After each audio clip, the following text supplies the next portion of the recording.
Is my car still fixed? Hi, this is the Studebaker. That one with the little dog in the window that says Carol Burnett made a lot of people laugh for 11 years in a row. But in 1977, she did something that made everyone on board cry. People watched the show just once, and it broke their hearts. Some people thought it was clever. Lots of awards came in. She never watched it again, though. In 47 years, never once. It seemed too real to her. She couldn't stand to see herself in the sketch because it was so true to life. What made the best woman in America not want to face her own performance? Her birthday is April 26, 1933, and she was born in San Antonio, Texas. She had pain in her life from the very beginning. Both of her parents were heavy drinkers and couldn't take care of her. Her dad had a job at a movie theater, but he couldn't keep it for long. As much as her dad, her mom drank and wasn't there for her. Both would later die of illnesses caused by drinking. Even though Carol was only a baby, she knew what it was like to be dropped. The people who were supposed to love her most had picked bottles over nighttime stories. It was a lonely and dangerous world, and Carol quickly learned that laughing could keep her from breaking. She was raised by her maternal grandma, Mabel White. After her parents gave up on raising her, they moved from Texas to Hollywood in 1940. But there wasn't a red carpet ready for them. They shared a small room in a run-down boarding house with other people who were also sad. Addicts, renters with mental illnesses, and people on welfare who are desperately trying to hold on to hope. They only had $20 a week, which wasn't even enough for food, let alone a dream. Carol had never had love like Mabel's before, but she gave it to her. She was poor, but she was safe at last. In the middle of all the chaos, Carol thought of a way to get away. It was a fake twin sister named Karen that she made up. In every way, Karen was different from Carol. Beautiful, sure of herself, and always happy. And Carol made her seem so real that even the other renters thought she was real. She would run up the fire escape, change her hair and clothes, and come back as Karen, who was sweet and funny. After a few minutes, she would come back as Carol. These adults, many of whom were barely hanging on, believed it. That says a lot about Carol's acting skills, and how much everyone in that house needed something happy to believe in. Many of the escapes were real, though. She and her grandma would go to the movies every Saturday. Each ticket cost 25 cents, which is more than 10% of their weekly income. She forgot about the screaming, the peeling paint, and the fear for those few hours. Life shone on TV. There was food, beauty, order, and dancing stars. However, survival became clear again after the credits rolled. Because they didn't have enough money at home, they would sneak toilet paper from the theater bathroom. Their shame wasn't there. They were desperate. She knew what it was like to be hungry for more than just food when she was only 7 years old. As she sat in that dark theater one day, she heard Johnny Weissmuller's famous Tarzan yell all the way through the room. It was like lightning to her. At home, she started to copy it over and over again, getting better at every pitch and beat. She had no idea that she was working on her singing and learning how to control her breath in a way that most singers take years to get good at. He signed it even though it was just a game. People would later laugh and cheer during her live shows when she made that noise. What began as a child's imitating turned into one of her first comedic skills. Carol's only goal after high school was to become a reporter. She felt like she had to finish what her mother couldn't, because her mother had always wanted to be a writer. The plan was to go to UCLA, but when it was time to sign up, she was hit with a harsh truth. She lacked the $50 she needed to pay for school. That's about $600 these days. It would have been the end for most people. It looked like it was for a while. Then something strange took place. Someone else, whose name she never found out, stepped in and paid the amount. Just enough money to make a difference in her life, with no strings attached or explanations needed. She planned to study writing at UCLA, but one class she chose to take in theater turned her whole world upside down. Something inside her clicked in that room. She stopped being shy. She wasn't poor or hard to see. She was loud, funny, and fully living. It was seen by her teachers. Her friends did the same. She could sing, act, and make people laugh all at the same time. Journalism seemed too small for her all of a sudden. She changed her major. It was dangerous, but she wasn't going to make it for the first time in her life. She had a dream. That risk quickly paid off. At the end of her first year, she was named UCLA's theater program's most bright newcomer. It wasn't just a title. A sign was given. It let her know that following this dream wasn't crazy. It made her stronger, more determined to do well on stage, and less likely to feel bad about wanting more than just survival. The award helped her get better parts in school plays, and support from teachers who could tell she wasn't like the other kids. She wasn't just another actor on the rise. You couldn't fake the spark she had. Carol Burnett was a junior in college and worked as an usherette in 1954. She made 65 cents an hour. At a party in San Diego, her life took a strange turn. She wasn't there to enjoy the party. She was putting hors in her bag to give to her grandmother when she got home. Then a stranger in a sharp suit walked up to her. He wasn't in show business. He was from La Jolla and made a lot of money building ships. Carol told him that her dream was to make it on Broadway in New York, but she couldn't even pay the $43 for UCLA. She thought the man's offer was too good to be true. $1,000 for her and her boyfriend, Don Soyan. But he told them three things. Don't say his name. Get to New York with the money only. If they got through, they had to help other people do the same. He didn't want praise. He just said that he was repaying a favor that someone had done for him. After a while, his wife told him that he had done things like this before for gas stations, businesses, and people with dreams. Carol and Don left UCLA after getting the $2,000 they needed. In 1954, they went east, even though Carol had only been to Texas before. She didn't care that she didn't know anyone in New York. When they got to the city, she said, "I didn't know enough to be scared." They stayed at the $9 a night Algonquin Hotel. It was too much. The cash began to disappear very quickly. Carol started to cry while calling her family on a pay call. They begged her to come back. Then, just as she was about to give up, she heard something on the radio. Carol, the name of the storm, was moving up the coast. It meant something to her. It made her strong enough to stay. It wasn't long before she was in a whole new world. The club for practicing. The building was old and used by young women who wanted to get into the arts. She shared a room with 4 other actors and paid $18 a week for a cot. There was only 1 bedroom and 1 bathroom. But it was heaven for her. Back at home, she slept on a couch. The place was full of life. Girl groups work on their lines, sing, and run around with hair curlers in. She worked as a hatch check girl at night and went on auditions during the day to make ends meet. It wasn't fancy, but it was true. She and the other girls put on a show called the Rehearsal Club Review in March 1955.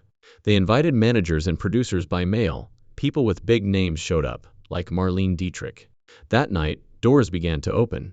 Something really silly gave her her first big break. Author Ken Welch wrote this love song about John Foster Dulles, who was the stiff and very serious U.S. Secretary of State. It was a silly joke song that went way over the top. However, Carol did it so well that it became her trademark. The crowd went crazy. She was asked to be on both the Jack Paar and the Ed Sullivan shows. She walked out on the Sullivan stage on January 6, 1957, with her knees shaking. But by the end of her show, everyone was laughing so hard they could not breathe. In August of that year, she came back to sing the Dulles song again, along with a song that made fun of puppy love. That silly song made her the talk of the comedy world in New York. Carol worked hard for another 5 years. In 1955, she played the girlfriend of a ventriloquist's dude on the Paul Winchell Show. That got him a part in Stanley with Buddy Hackett, but it was only for a year. Things changed, though, in 1959. An off-Broadway show called Once Upon a Mattress was picked up for Broadway, and Carol got the lead role in it.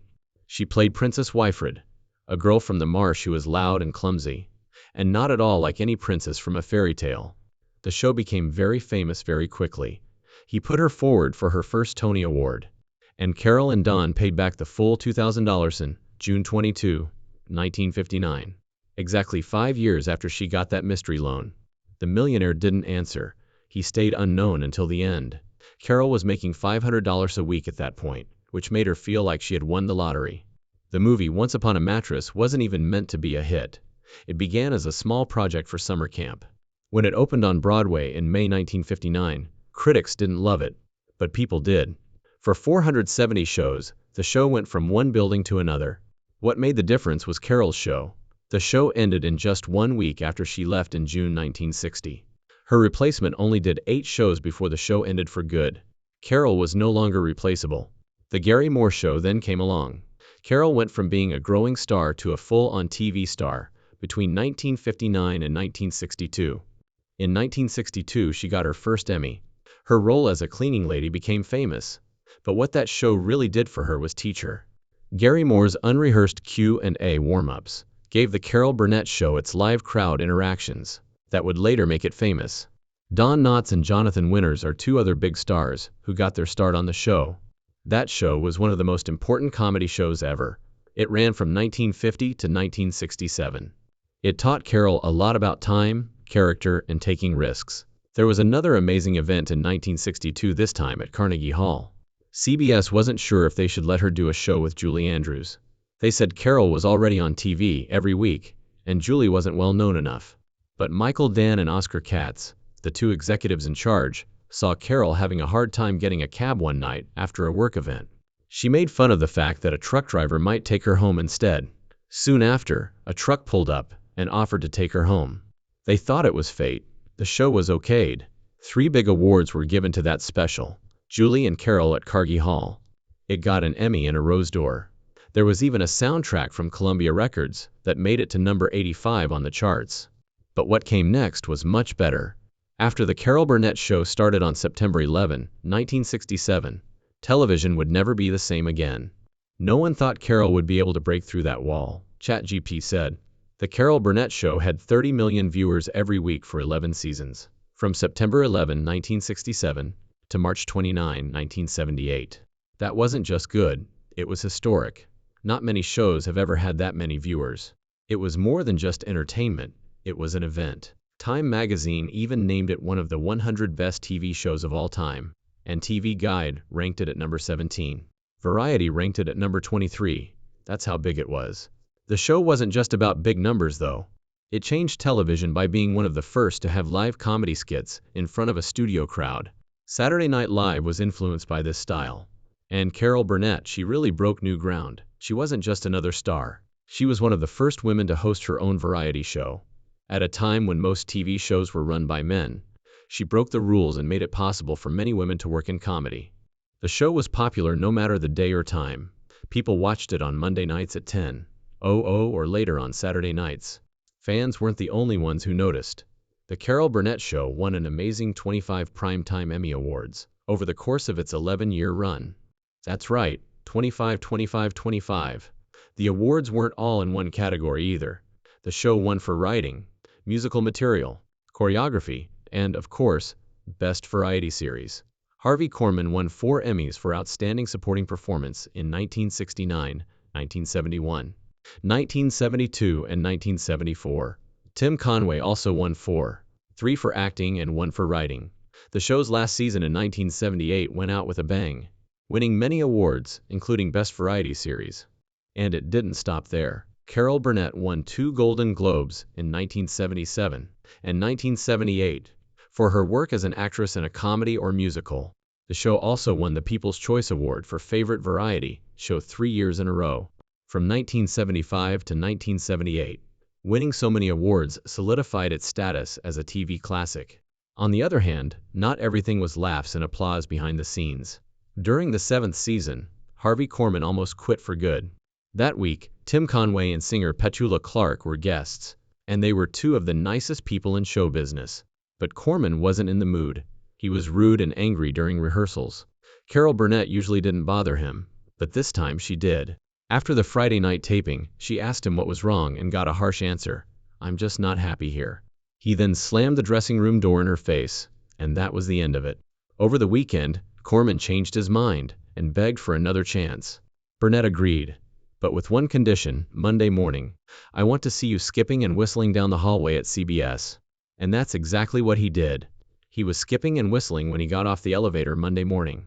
Korman stayed on the show until season 10. Then came Tim Conway, who was a wild card. He had a rule: never go all out in rehearsals. He saved his best lines for the live tapings, even if it threw everyone off.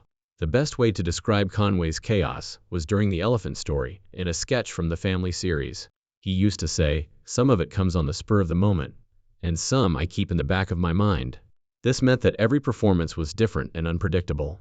Harvey Korman said it best: "He never does anything the same way twice." Carol Burnett, Vicki Lawrence, and Dick Van Jake did everything they could to stay in character, as he went on and on about a circus elephant. But the story kept getting funnier and stranger, until even Vicki Lawrence lost it. She responded with a line that made everyone on set laugh out loud: "Are you sure that little is through?" Things like that became the heart of the show. They were raw, real, and not at all planned. But not every scene was funny. In 1977, something from one of the recurring sketches, The Family, deeply affected Carol Burnett. She played Nunes Higgins, a woman whose hopes and dreams had been dashed. The sketch usually mixed dysfunction with comedy, but this time they took a chance and didn't use any jokes or exaggeration. Instead, they just showed pain. The sketch was called The Gong Show, and Nunes thinks that singing about her feelings on a talent show will finally make her famous. Instead, the judges make fun of her, and one of them was played by Alan Luton, a real-life game show host. Everyone on the set was almost crying by the end because Burnett played the part straight. There was no funny accent or silly movement, and when the episode aired, it didn't lose its power. The camera slowly pulled back on Nunes's tear-stained face as the lights dimmed. There was no music or laughter, just heartbreak. Viewers were stunned. Critics praised it, but Burnett never watched it again. She said in an interview in 2010 that it was too real, and that Nunes' pain felt like my own. That's because it was real. Burnett grew up poor and knew what it was like to dream big and be laughed at. That sketch hit too close to home. She later talked about how she felt in an interview with Harper's Bazaar. She said, "I'm glad we did it, but that wasn't what our show was about. We weren't there to remind people of their problems, but to make them forget about them." The sketch did leave a mark, though. It became a TV movie in 1982 called Nunes, and a show called Mama's Family. Burnett quit the show in the end because he didn't like where it was going, but the first episode became famous. It wasn't all that Carol Burnett did to make people laugh. Behind the scenes, she was going through a lot of heartache, chaos, and family fights that would have broken most people. When she met her first husband, Don Soyan, in college, it all began. They were young, in love, and both wanted to be famous in show business. Born in Omaha in 1928, he had big dreams of making it big on Broadway.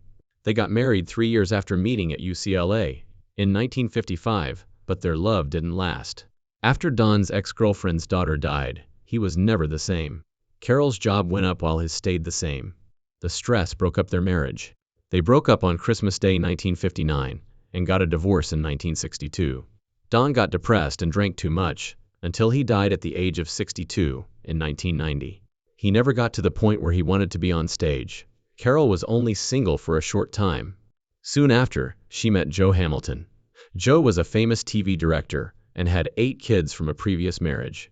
He also put together Carol's 1962 show at Carnegie Hall. They got married in 1963 and worked on her popular show together. Their children were Carrie, Jody, Aaron, and they also had a miscarriage in 1965. Their house was always full, with Joe's 8 kids and their 3. His work as the producer of Carol's show earned him 5 Emmys. Their jobs did well, but their home lives fell apart.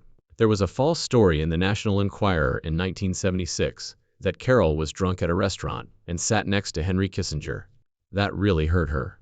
Not only was it not true, but she had spoken out against drinking for years. She took the newspaper to court and asked for $1.6 million. The case went on for 5 years and showed how careless newspapers could be.